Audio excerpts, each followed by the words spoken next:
আর এই রাতারগুলিটা পড়ছে সিলেট জেলার সীমান্তবর্তী উপজেলা গোয়েনগেটের ফাতেহপুর ইউনিয়নে। এই পর্যটনটি দেখার আগে অনেক অনেক সুন্দর সুন্দর ছোট রিসোর্ট আছে, যা দেখতে অনেক সুন্দর লাগে।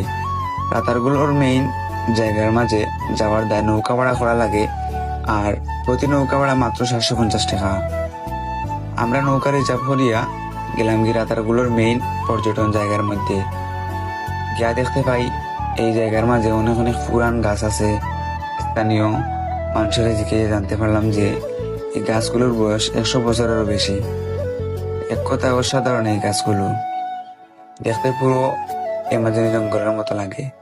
এছাড়া এখানে আছে নানা প্রজাতির পাখি, এর মধ্যে মাছরাঙা, বিভিন্ন প্রজাতির বগলা, টুপি পাখি ইত্যাদি। এছাড়া বিভিন্ন প্রজাতির সাপ ও গুইসাপের অভ্যাশ্রম এই বনে। এই জঙ্গলের গভীরের পাতা পার করিয়া পানি সইতে পারে না। এই জায়গার সৌন্দর্য টানে এখানে কম বেশি সারা বছরই ভ্রমণ পেশু মানুষ আইন।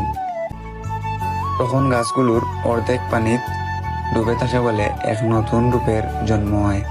তাই এক কথায় বললে চলে, মেয়ে থাকি নবযুক্ত সময় বলে আমি মনে করি। আপনারা যারা রাতারগুল আইতে চাইরা, এখন সঠিক সময় রাতারগুল আইবার, তাই দেরি না করিয়া জলদি জলদি